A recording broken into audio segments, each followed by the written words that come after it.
各位好，我是乌尔开西。你们现在收看的是这个伊利哈木图赫迪国际机构在今天特别主办的维吾尔议题真相对话与展望这样的一个研讨会。那么这个今天是个特别的日子，我想尤其我们今天到会的有一位我想就是这个共同参与这个会议的嘉宾觉尔伊利哈姆。等一下我们会听到他的发言，也想要在这个特别的日子向菊儿表达一个我们的问候。今天这个特别的日子，就像很多来到了现场的朋友们所知道的，这个今天是伊利哈木佐和蒂教授被这个失去自由的纪念日，这样的7周年，这样7年前的今天他被逮捕。那么中国逮捕伊利哈木博士，伊利哈木教授是一种对当时我们在这个我个人在世界上就表达了强烈的愤怒和抗议，也在媒体发表意见，就是这是一种对温和声音的一种开闸这样的一个立场。那这个我常常讲，就是在天安门的时候，我们在在我的这个老师比方说像刘晓波老师等等他们的这个监督鼓励之下，我们一直要把对话和这个甚至妥协能找到中间之道，当做89年这场运动的一个很重要的一个路线方针。然而中间路线的鼓吹者，往往到最后变成是要深陷领域。像我们今天还有另外一位这个嘉宾苏小康老师，等一下我们会听到他的声音。苏小康老师当时在天安门之前，我还是个大学生的时候，那是我们非常崇拜敬仰的一个作家老师，当时中国的这个和商这个纪录片的这个主要的主笔人呢，他发起了这个整个思想启蒙的运动，对中国80年代现状重新的一个思考检讨和对现有体制的一个挑战。那么当时也是一种温和的声音，虽然是对这个政府是表达一种批判，但也是一种温和的声音。而这样的温和声音也不见容于中国的社会。我们等一下也会请苏小康先生来发表他对于尤其是维吾尔这个话题我们今天要围绕这样的一个话题。中国当然谈维吾尔话题绕不开中国共产党，但就是也绕不开中国老百姓对于这个问题的看法。我想这些方面我们等一下会听到这个苏小康先生的这个洞见。那么今天到会的呢，还有这个世界维吾尔大会的发言人迪丽夏迪热西提先生。世界维吾尔大会在海外的维吾尔的运动之中，一直是成为一个最主要的能够让维吾尔人流亡海外的维吾尔人，以及在中国国内的维吾尔人都能够有这样的一种怎么说，是一种向心的一个机构，同时也是把维吾尔议题在世界上推广，让世界上广为得知的一个重要的一个声音的来源。而作为发言人，我们也很高兴迪丽夏蒂先生来到我们今天的这个节目之中。那么另外2位来宾一位这个何朝东律师，何朝东律师呢跟我一样在台北，我们是台湾的东土耳其斯坦协会的理事长。台湾虽然这个并在台湾国内并不存在这个所谓这种维吾尔议题，但是维吾尔议题和台湾议题和香港议题、西藏问题，以及在中国的这个律师的维权所有的议题，我们都有一个共同点，就是我们都面临着中国共产党这样一个共同的敌人。也许我们自己并不想把自己设在敌人的立场，我们想把自己设在建设者的这样的一个立场，但是中国却把我们当作敌人。那在台湾的何朝东律师发起组织成立了台湾东土耳其斯坦协会，对这个同样是人权的迫害者这样的一个角度，被迫害者，就是无论是台湾或者是维吾尔，其实从这个意义上也有一种唇齿相依的感觉。那么等一下我们会听一听何先生对于台湾各界对这个维吾尔议题的一个看法。我们今天也很荣幸请到这个布汉娜这个小姐，她是在德国的这个维吾尔问题的研究的学者，然后也过去这些年也曾经有机会到过新疆。那么在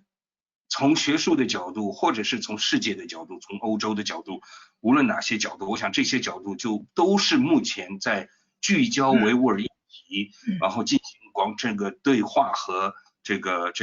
展望的时候，都是必须要给我们提供的一个很重要的一个角度。所以我们也非常欢迎汉娜。等一下我们来听一下汉娜的这个声音。我想今天是7周年，这个伊里哈木教授被逮捕7周年。就像我刚刚开始讲，首先向今天到会的这个伊里哈木教授的女儿这个觉尔表达我们的问候慰问。那我也了解，好像就是即使作为家人，你对于你爸爸现在的情况好像也了解不是很多。觉尔现在在美国大学毕业，已经在这个在华府的这个劳工权益阵线工作。那这也是一个这种权益组织。那么应该说这个以 Workers' Rights Consortium 这样的一个 consortium 这样的一个角度呢，这样的一个机构呢。也我刚听你讲说，也对维吾尔议题也有相当的关注。那么利用这个时间，我想代表所有的与会者再次向你表达问候和欢迎。那么先听一听觉尔来给我们发言，谢谢。感谢您，乌尔凯西先生。大家好，我是觉尔，觉尔伊里哈木土赫提的女儿。今天是我父亲被关押的7周年，但是距离我上一次见到我父亲已经快差不多8年了，还有17天就是8年整。在8年以前，2013年的2月2号是我最后一次跟我父亲面对面相见，那就是在北京国际机场。我当时是做梦都没有想到那会是我最后一次见到我父亲。我从小和主要是我父亲把我带大的，所以对于我来说，离开我父亲，离开我的家人，这是一个非常大的打击，对我2个弟弟，对我的继母都是一个非常大的打击。那当时最后一次见到我父亲的时候，我们是非常抱有希望，我们是可以一起来到美国的。那当时我们的计划是在美国居住1年，那我父亲是被邀请作为访问学者，那么为期1年的访问学者。那对于我来说，我是只打算待2-3个星期，然后陪我父亲适应一下学校的生活等等。那我是要当时是计划回去继续在北京上学的。但是如大家所见，我现在在美国华盛顿，在这个地球的另一边，离我的所有家人非常远，那甚至是跟他们沟通都成一个很大的困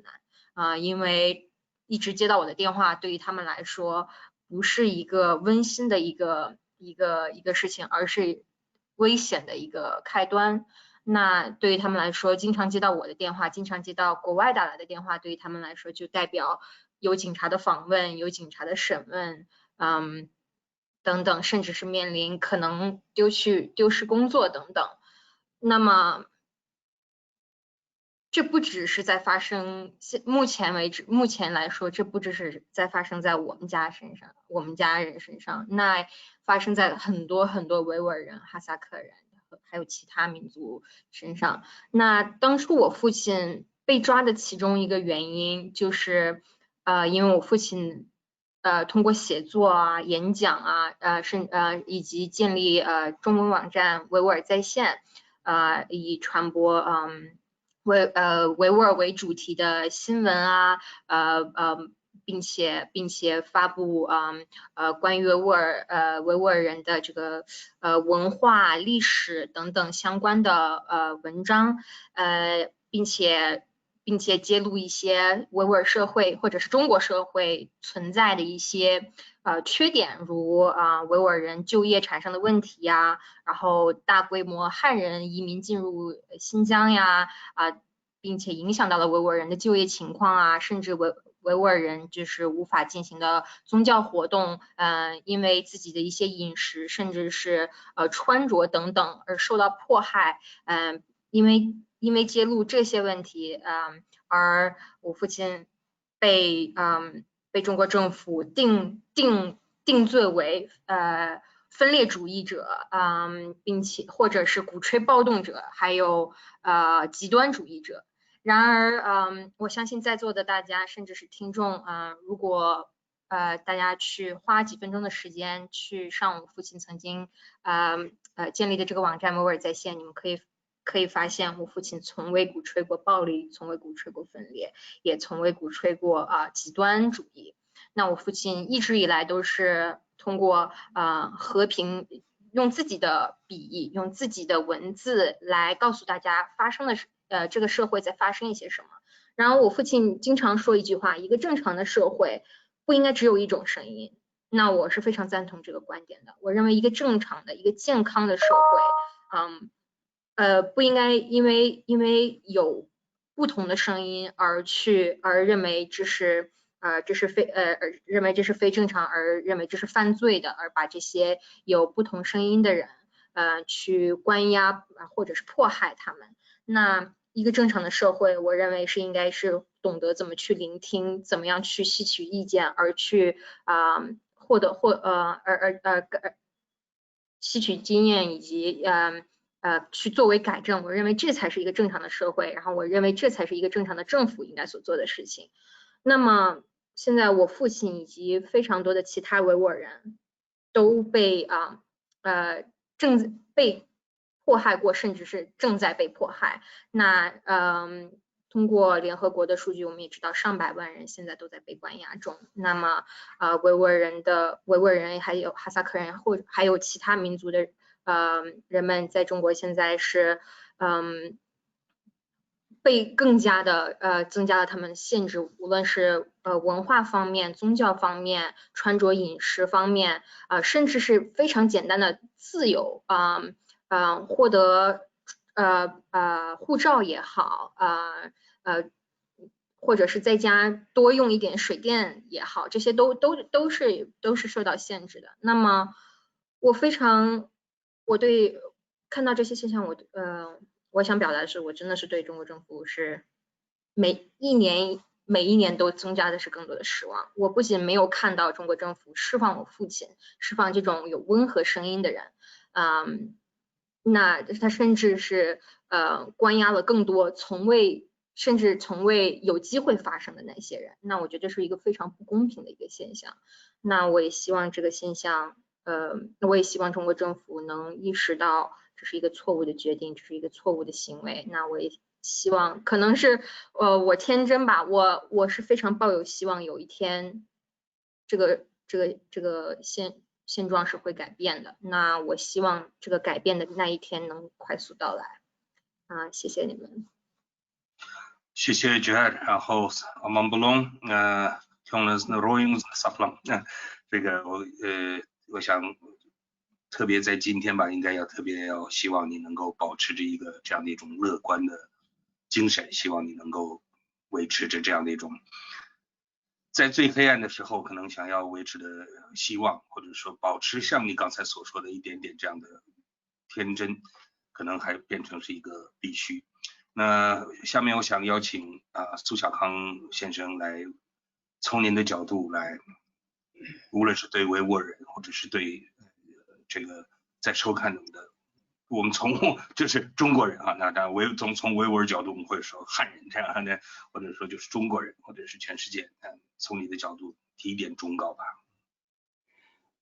其实我应该先听大家怎么说因为我对维吾尔这个议题不是很熟悉。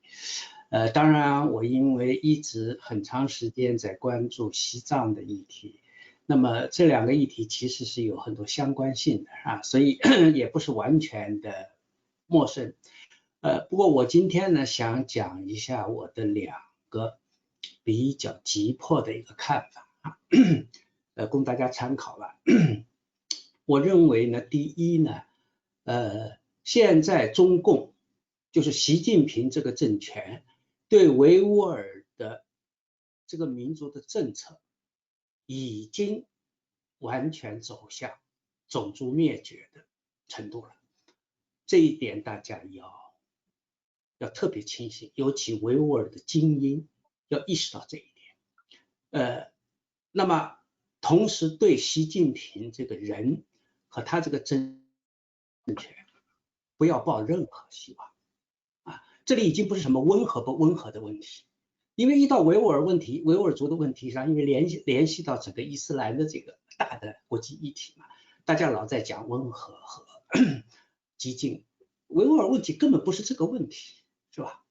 那么尤其今天已经不是保持你的服装、保持你的语言的问题了，他就是要灭绝你这个习近平啊！而且这个政权不下台，这个政策不会变的，因为为什么呢？我是从西藏的议题这么比较过来的。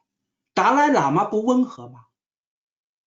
达赖喇嘛主张非暴力的这个政策已经多少60年了啊，他已经遭到西藏年轻人的反对了。达赖喇嘛的这个温和政策，西藏年轻人不接受达赖喇嘛的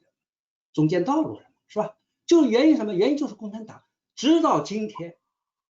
几代共产党，从邓小平开始一直到现在习近平就是拒绝。原因很简单啊，他一接受你的温和政策，他就输了，你就赢了嘛，对不对？他们太懂这一点，所以我相信呢，我不是反对温和政策，因为在这个问题上，我支持刘晓波的非暴力抗争的这个观点，我也遭到很多人的攻击反对，我不 care 的，是吧？我认为是对的，我直到今天也认为。中国这个国家的这个转型的道路，将来也包括处理这个跟边疆民族哈，就是我们讲的少数民族和其他民族的关系，最终都要走一个温和的道路来解决，是吧？这是我激进是没有出路的。但是我觉得呢，在维吾尔这个议题上，今天的这个维吾尔精英要懂得这一点。要清醒这一点，这是我要讲的第一个问题。也正是因为在这个前提之下呢，我希望维吾尔精英们要考虑2个问题了。什么问题？第一，如何在境外保存和整理你们的文化、你们的遗产？这件事情实际上西藏人就是因为达赖喇嘛流亡了，跑到去了这个印度，然后他们这60年做得非常成功啊。那么这种保持自己文化、自己民族这个种族的语言文化的这方面怎么做呢？是有很多经验可以借鉴的，是吧？但是这个事情要现在就开始做起来，因为在境内没法做了，他就是灭绝你了。而且呢，我觉得呢，就是这个问题比你现在的政治抗争更重要保持你的语言、你的文化，这是一个比抗争更重要的问题，这是一个文明存活的问题所以这一点呢，我觉得呢，维吾尔精英要认识这一点，要找方法怎么做怎么做我不知道，但是呢，我觉得西藏人藏族人有他们很好的经验，另外当然比如说以色列人是吧，犹太人也有非常好的经验，那这个经验现在全世界很多地方都有，这是第一个问题。第二个问题呢，我是认为呢，维吾尔人共产党灭绝维吾尔文化的第一个办法就是杀掉你的精英他抓伊里哈木就是这个目的因为伊里哈木在被捕之前已经成为了一个已经开始有国际声望的一个维吾尔精英而且伊里哈木非常温和，他们最怕的就是这种人，你又有声望，然后你又温和，他们最怕的就是这个，他所以先抓你。所以当时伊里哈木被判了这么重的时候，我开始我一点不懂为什么，是吧？你看现在从回过头看，7年前共产党他们非常厉害他们知道怎么收拾你，啊。这一点呢，也就是说呢，我回到这个刚才要说的问题，说这个共产党的对策就是要灭你的精英，先一步灭了你的精英，你这个人民族就完了啊。这就是他们也是从西藏人那里看到了这一点，所以维吾尔精英在这一点上呢，我认为呢，也是有一个政治策略啊，你们要，哎呀，这怎么讲呢？至少你们要放大你们精英的声音啊。这个国际社会就是这么一个游戏啊，他看你有没有重要的优秀的人物出现啊，这个非常重要。怎么做我不知道，我也是建议在这一点上，要有比较自觉的，要把自己的这个主要的领袖在国际上，影响越大越好，这是非常重要的一步。OK， 完了，我就想这2点。好的，谢谢这个小康兄，这个小康我在天安门的时候认识，然后一起流亡，在过去这几十年成为亦师亦友很幸运哈，我也能够有过像刘晓波、石小康像这样的很多的亦师亦友的这些这个议题维中国的所有我们共同关心的这些话题呢，都保持着一种能够督促着我们，同时其他的就是能够在关注着这些议题的这个朋友们能够可以一直持续的这个关注。那么何律师，下面我想请您来这个发言哈。这个律师是一位台湾的这个律师，那么从台湾这个角度来看维吾尔这个议题，无论是它的真相，无论是有请您组织这个台湾东土耳其斯坦协会，感谢您提出做出的这个关注，谢谢。我想倾听您的这个意见。声音，何律师，您把声音要打开。何律师没有打开声音。何律师，请您先打开您的声音。那我来提醒他一下，如果这样的话，那我想何律师听得到我的声音吗？有听到了。好，这样可以，谢谢。这样可以吗？可以。是。那个首先跟各位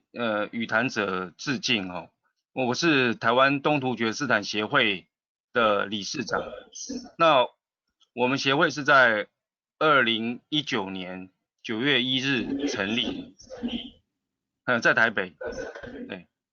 那其实就台湾人的角度来看，我们除了在人权方面声援维吾尔人的处境，同时在主权方面，我们也认为说，我们不认为维吾尔问题是中国国内的少数民族的问题，因为我们认为在每一个种族，就维吾尔人的角度来看，维吾尔人跟汉族并不是一个完全不同的民族，而在历史上，他也曾经多次的独立。那我们认为说，在这一点方面，我们除了在人权方面声援维吾尔人所受的苦难，我们成立这个会的目的，也是希望说，让维吾尔人的声音，除了他在遭受这个在教育营的迫害以外，也能够向国际上表现出来，他们有追求自觉的权利。我相信这个是我从台湾的角度来看这个事情。如同台湾人在1947年228遭到国民党屠杀一样，台湾也是历经了38年的戒严，一直到1987年7月16号才解除戒严，那才开始的台湾的民主化。那就这个角度来看的话，当然维吾尔人，尤其是东突厥斯坦的维吾尔人，面对的是中国共产党非常严厉的这个控制，在教育营的这个整个，如同刚刚苏老师所讲的，这个种族灭绝、文化清洗这个部分，那在台湾人的角度来看，我们希望说，就如同我们希望目前台湾的问题一样，应该是一个国际化的问题，而不是中国内政的问题。那我相信维吾尔问题也不是中国内政的问题，而应该是让维吾尔问题国际化。谢谢。非常感谢何律师哈。那其实何律师讲到一个最重要的一个话题，就是自决权。那么过去这个我跟伊利哈木图赫蒂教授无缘牵一面，我们没有见过。那当然，因为我在1989年时候离开了中国，他是1990年才到北京。那之后我流亡在海外，他呢是无缘这个出国，在这样的一种情形之下没有见面。但是对于比方说自决权啊等等这些话题，我们在海外的这些民主运动人士，我们始终认为自决权是民主的一个核心价值。那而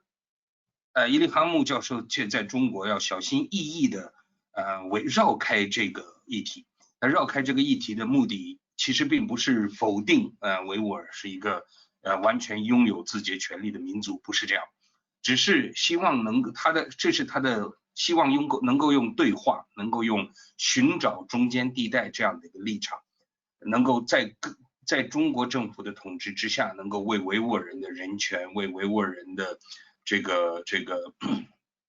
为维吾尔人的这个哪怕是生活的一些条件呢，生存的一些条件呢，能够创造一些更大的空间。这也是我对这个伊利哈木教授最大的尊敬之处哈。我们在海外，我们在天安门的时候主张的是中间路线，妥协、温和、非暴力等等。但更重要的是，我们主张的是对话，我们希望能够跟中国政府有一个可以一个对话的一个渠道出现。虽然刚刚苏小康先生明确的指出来了，任何的对话共产党都不愿意接受，一旦接受他就输了。即使在这种情况之下，我们其实看到的是伊利哈木教授他在北京单方面的一个人就在那边用一个网站就开始了跟中国政府的对话。他的这样的一种对话，从来没有停的这样的一个对话呢，是迫使中共长期以来哪怕用忽视，希望他能够就这个对话的声音自说自话没有得到被忽视以后消灭，但是他却坚持的结果终于触怒了中共。然后就像刚刚苏小康老师所讲的，就是很早的他就意识到了，原来他一方面的不断的这样伊利哈木教授这样不断的单方面的对话，虽然中共不愿意回应，但全世界却听到了，使他成为了一个维吾尔受尊敬的这个在全世界范围之内，不仅是受维吾尔人这个尊敬，也受到全世界社会的关注，成为我们维吾尔的一个很重要的精神指标。那我也从我个人的角度来讲，非常希望能够看到有一天伊利哈木图赫蒂教授能够成为我们无论要谈跟中国政府是对话，还是谈这个主权、自决等等问题的时候，能够以维吾尔领袖的身份，能够在世界上能够再一次发挥作用。那么刚好这个也是回应一下苏小康老师刚刚所讲的，就是这个要扩大我们这个领袖的声音。那么哪怕他是在监狱之中，我们伊利哈木图赫蒂国际机构现在国际倡议机构现在在做的就是让他的声音，让他的这样的一种声音能够被国际社会听到，这也恐怕也是我们所有的这些维吾尔人想要做的事情。我想最后的时间会留给迪丽夏提先生，那么现在先听一下布哈纳以一个学者的角度来或者是从西方的角度，我想您刚听到了我们几个人的对这个问题的意见啊，这是您作为一个学者啊，来请布哈纳小姐。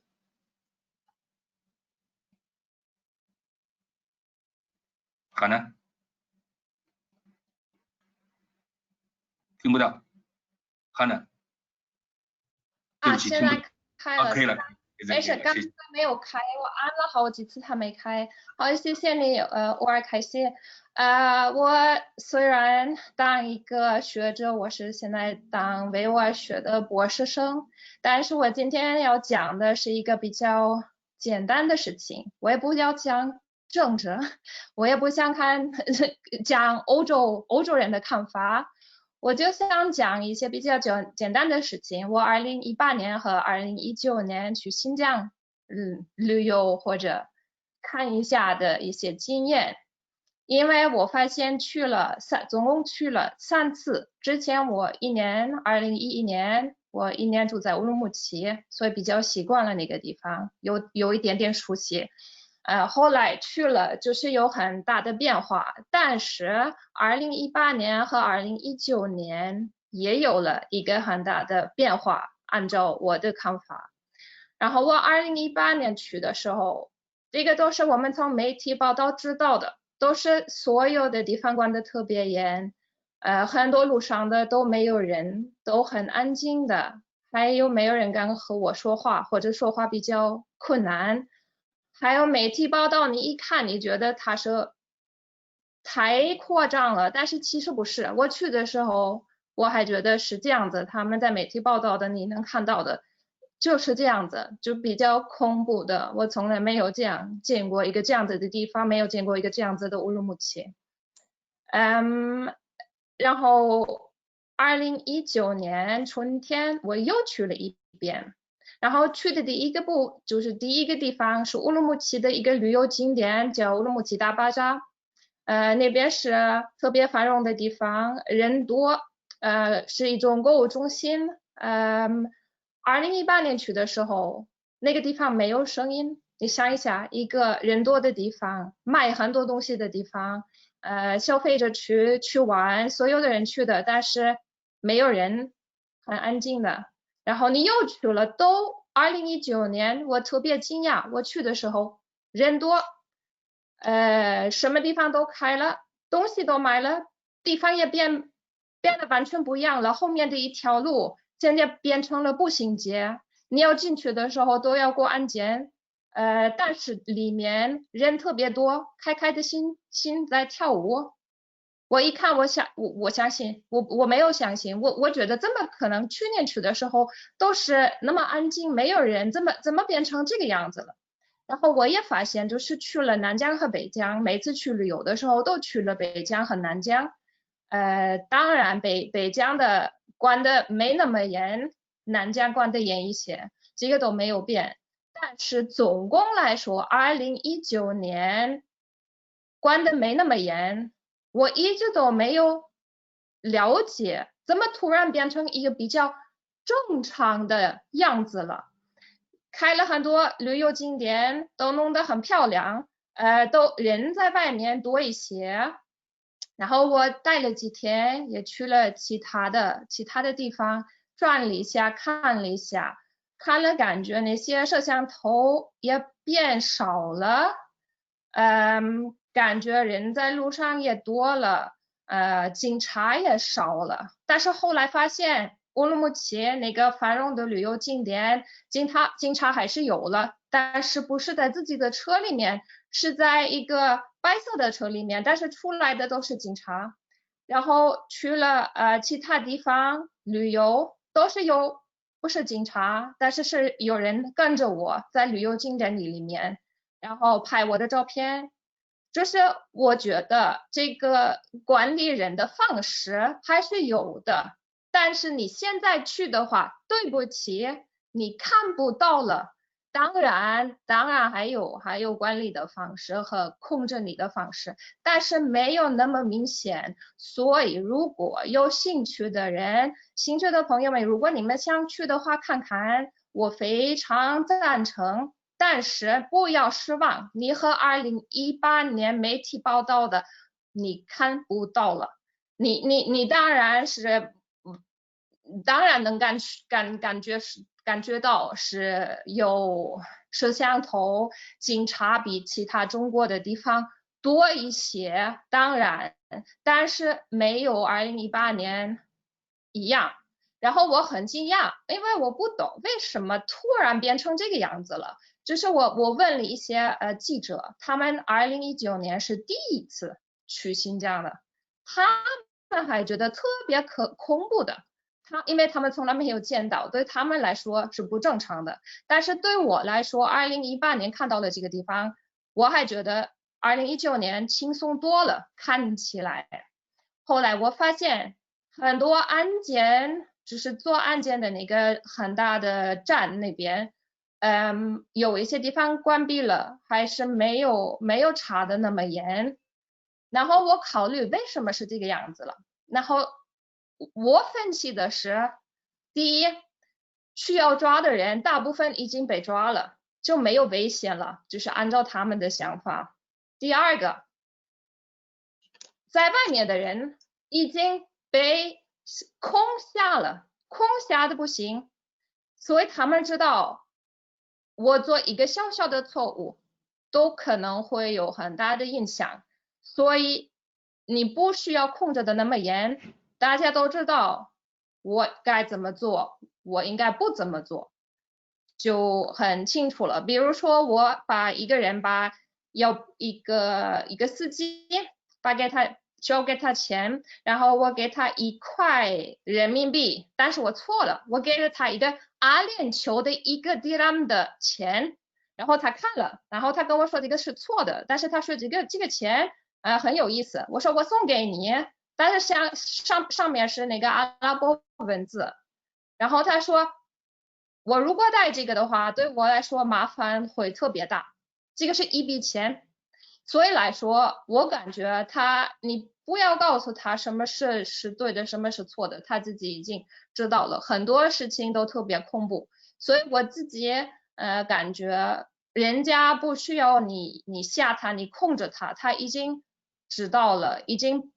不敢做什么事情。所以你从外面要了解这个地方，要了解这些问题的话，可能你去的话不一定能看得到。也有很多人说你有没有见过这些集中营？我说我去哪里做什么？有没有用？这个基本上都是在城市的外面。我怎么去？都是有警察，你要买票的话，都是有公安局过来问你问题，那你怎么告诉他？我只能去一些那个旅游景点。所以我就没有去那边看什么，看墙，可以看楼。但是我在和田的时候，我去了和田大巴扎，和田在新疆的南边，然后就在城市中心周边的一个集中营，外面也写了是培训中心，里面有人，很多男生一个一个的走在里面，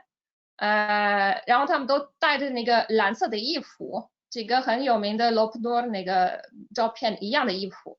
然后有个女的在那个门口和一个里面的男生讲话，然后我觉得他是保安，但是后来见到了很多和他带的那个衣服穿的那个衣服一样的人，然后我去的时候是五一的时候所有的学校放假，怎么可能一个正常的学校里面那个时候有人？然后我再确认了和一些和田那边的人，我问了你们孩子现在上学不上学？不上学，现在放假了，学校没开。所以因为他外面也写了这是培训中心，然后里面看到了一些人，他也不能出来。这是我自己认为是我见过的唯一一个集中营，但是我没有故意去见，没有故意去看这个地方，我就是走路旁边就出来了，在市中心。这个现在还有没有我不知道。但是如果你想按照我的想法，你想了解情况，你去的话，你必须和当地的人说话，那这个也是比较困难。你当汉族的话，或者像汉族的话的人，你不认识那边的人，他可能不愿意和你说话，因为害怕，也害怕和外国人说话。我最后是因为一些欧洲的维吾尔人邀请我去找他们，就去了他们家人的家里面，但是这些效果也不同。一个是警察来了，前天给那边朋友打电话问他怎么情况怎么样，后来没有出问题。还有一个没有被发现，乌鲁木齐去了他家，待了几个小时，聊了一下，但是那个女的，她一直封闭在家里面，平时不出来，因为一直被打扰，所以她说现在自己心理方面出了很大的问题，是一个女的，还有带自己的4个小孩子，一直都在家里，然后她说身体病了，因为心理压力太大了。但是去一些人的家里了解一下他们的故事，这个第一很难，第二比较危险。所以有人想去看一下这个地方，我非常推荐去看，因为现在去的人看特别少，出来的人也更少了，基本上也出不来。没有人去看，那我们知道的更少。但是我们要了解的话，我们不能只从表面上去看。你在逛街，去一下乌鲁木齐大巴扎转一下，跳一下，回家说了我看了一个很漂亮的地方，你没有看真实的情况，你没有看了那个妈妈在家里面带着4个孩子，天天因为心理压力太大了，身体生病了。你这个看不到，因为这个都在人家里面，平时你去不了的地方，所以这个是我觉得是一个很大的，我们都知道的，就是从那个地方知道一些信息，一个很大的困难。好，谢谢。非常感谢这个汉娜给我们形容了一下她在2018、2019到了，尤其你讲到乌鲁木齐，那也是一个我曾经在那边待了3年的居住过的一个家乡，我父母亲现在还在这个城市。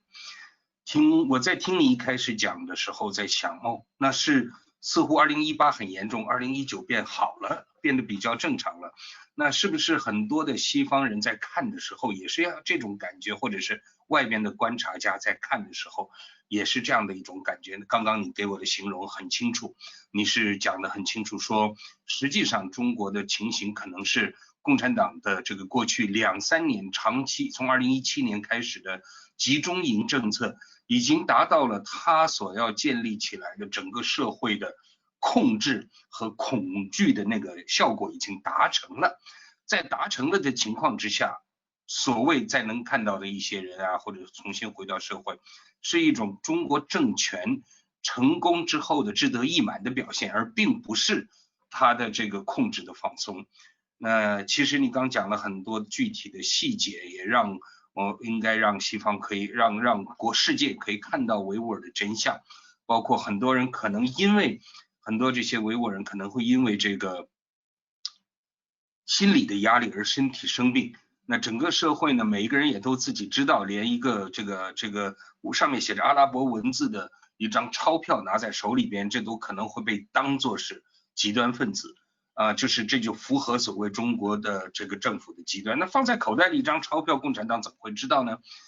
每一个维吾尔人在乌鲁木齐都相信这张钞票，哪怕我只是放在口袋里，或者从你手中接下来，共产党都一定会知道。因此可以说，他们的心中的恐惧，在共产党过去的几年的这种集中营政策之下，已经建立起来了。那要让全社会的这1000多万的这个维吾尔人能够完全生活在这种恐惧之中，那要共产党所做的过去这些年的这些所作所为，那一定我常常讲，就说这是一个令人发指的一种行为。我们现在欢迎这个世界维吾尔大会的发言人迪迪夏提博士。迪迪夏提先生，对不起。请讲。能听到吗？可以了。各位嘉宾，你们好。我呢是世界维吾尔代表大会的迪迪夏提。今天呢是一个非常特殊的日子，我们维吾尔的精英伊利哈木托克蒂先生呢被重判，目前生活在关在这个监狱里。那么很多人呢一直都认为中国的这个人权问题，他们忽略了一个根本的问题，中国是有人权问题，但是更关键的是中国将维吾尔人呢是视为了国家的敌人，而这不仅是个人权问题了，它是个灭绝问题。那么伊利哈木博士他建立这个维吾尔在线，他让国际社会的尤其是这些关注维吾尔现状的这些国际专家通过这个平台更加切实的了解了维吾尔区域的这个发展的这个状况。那么这么一个理性，这么一个和平的倡议者被重判无期，无期实际上就是死刑。那么同样是汉族人，中国的精英们在中国希望共产党变革的，有重判无期的吗？没有。那么像刘晓波先生也判了颠覆国家11年，那伊利哈木为什么要判无期呢？就是因为他的民族身份。至今为止，很多人都在谈论维吾尔的问题，中国人权问题。那么人权的确非常的恶劣，维吾尔的现状，但是不要忽略了一个根本的问题，那就是中国政府带有敌意的心态在镇压维吾尔人。伊利哈木本身就是这种心态镇压的一个活生生的例子。同样，波尔开西先生生活在台湾89天安门运动的领袖，那么当年被通缉的领袖们当中唯一的一个维吾尔。那么那些流亡在海外的这些汉民族呢，这些精英们呢，他们的父母他们见过吗？有回去过的吗？都有见过。那么欧尔开西呢，同样也是学生的领袖，他为什么自己的父母见过？因为他的民族身份。所以说在这个定义上面呢，中国呢，首先它是一个专制国家，这是无可否认的，他也迫害自己的公民，但是呢，他在迫害自己的公民的前提下呢，他始终他的那个心态当中呢，以这个统治殖民的这种方式呢，来镇压不同的非汉族的民族。那伊利哈木先生他所倡导的和平的这些抗争，按照中国的这种法律来说的话，实际上至今中国政府并没有提供任何就是说是公开的这个伊利哈木犯罪的证据。无期啊，人们说中国打压言论自由，这不是打压言论自由，它也不是扼杀，中国本身就没有言论自由。那伊利哈木通过打击伊利哈木，从精神上意志上完了以后呢，达到什么效果呢？扼杀所有的维吾尔精英。所以说呢，维吾尔的处境现在在中国来说呢，是一种系统性的在清除，在灭绝。那么伊利哈木目前在监狱当中，那他的身体状况，他的目前的现状是什么样的？中国政府也不拒绝提供这些信。但是同样，中国的那些良心犯、政治犯，他们还有一种跟家人有一种互动的那种可能性。那为什么同样拿的是中华人民共和国身份证的两个不同的民族，他在这个处理问题的当中会有双重标准呢？这本身就是根本的因素。所以说呢，维吾尔人的今天所遭到的这一系列的这种系统性迫害，完全取决于中国的这种敌意的心态。他始终认为我们是被殖民，他是殖民者。那么伊利哈木的感言、谏言，所有都是以非异族这个异族来挑战了统治者，这是北京当局无法接受的。那就是说，你是我是殖民你的，你是被殖民的，你没有这个资格跟我谈这些。那么你要谈了，那就触及到了他的民族底线、情感底线，这对中国来说是无法接受的。所以说，伊利哈木博士被重判。因此呢，我想呼吁国际社会不要忽略了一个根本的因素，人权也好，其他的权利都关键的一个问题就灭绝，而这种种族灭绝呢，它是带有这种敌意心态的灭绝。所以说呢，我认为伊利哈木博士的这个遭到重判呢，应该呢从各个角度上呢，应该去分析为什么中国政府要重判他，从这个问题当中呢找到这个根源。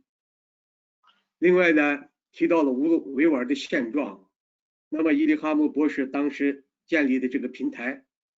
既让中国人也让外国的专家们通过这个平台了解了维吾尔的这个当地的这个真实的现状，同时呢，这个平台也揭露了中国对外编造谎言掩盖当地这个现状的事实。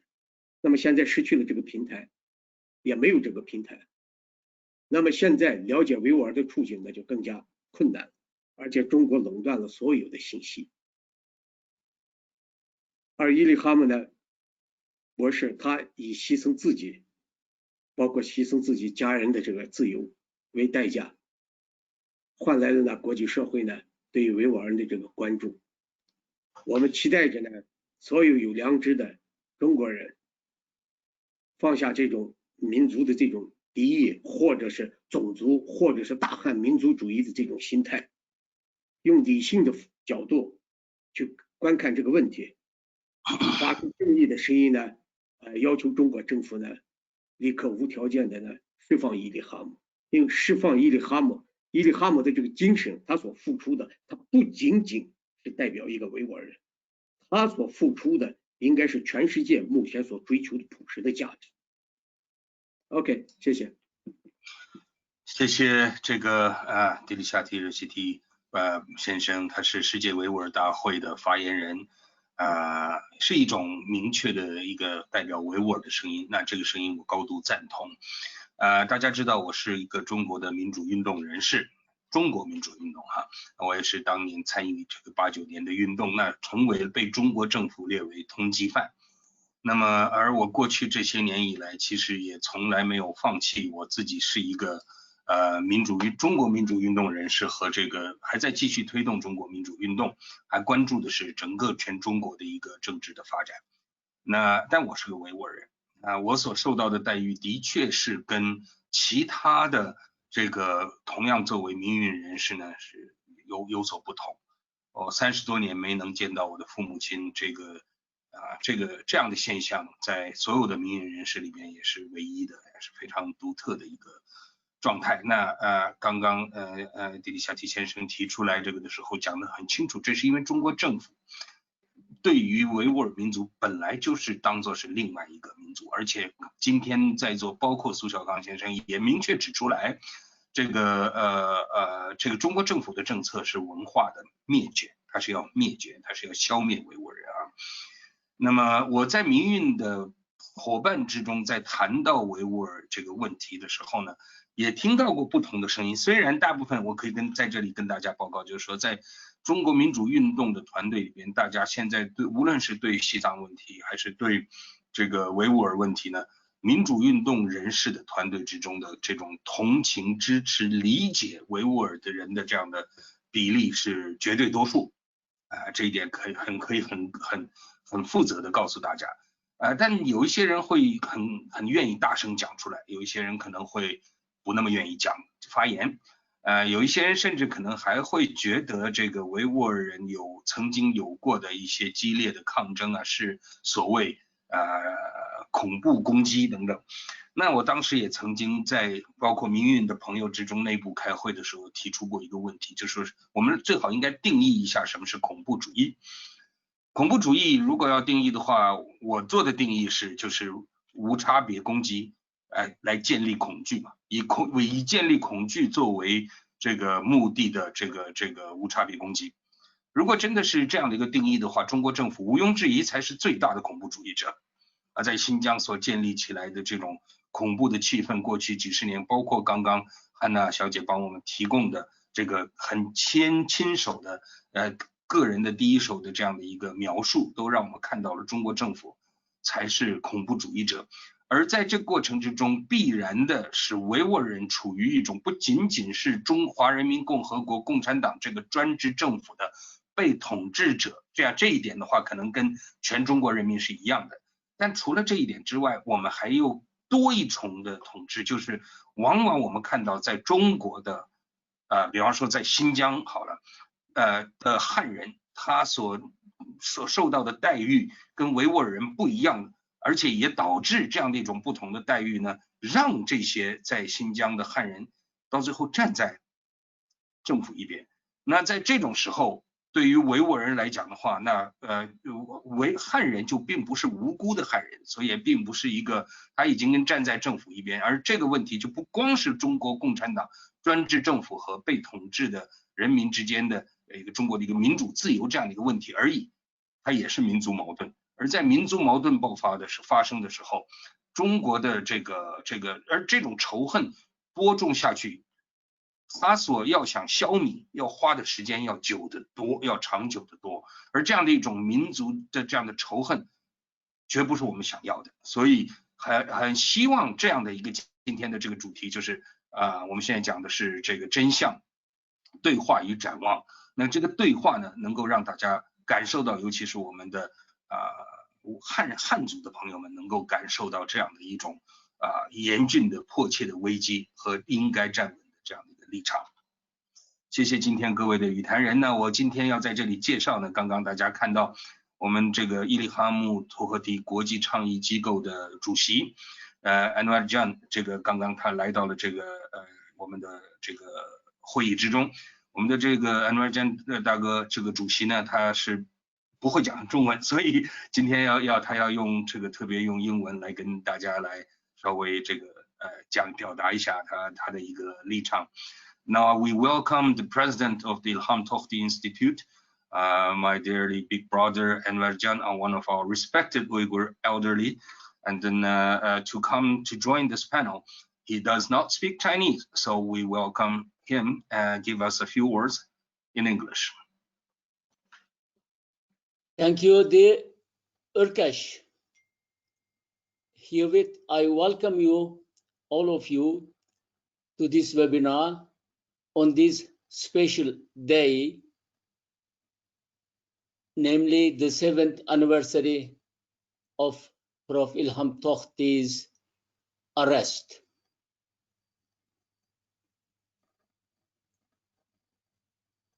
Urkash, are you going to translate? Oh, I think everybody understands. Go ahead and then just say that. Okay. So I really thank you, Jawhar Ilham, Mr. Su Xiao Kang, and Mr. Ho Chao Tung, and Dilshad Rishiti. Of course, at the end, my dear brother Urkash, for his excellent job and responsibility he took. And thank you for introducing Hannah Bordov to this and panel. Of course, at the end, I haven't met yet Hannah Bordov, and thank you, Hannah. You took off, I think, from your in university teaching because you had to teach until 3 o'clock. Thank you for joining us and updating us with your information and all your insight. Thank you much, everyone. Thank you very much. It's a special day. I thank you for your attendance. And Johar, stay healthy in America. All of you, salam and hosh. Thank you. Hosh, thank you very much. Ahmed, thank you.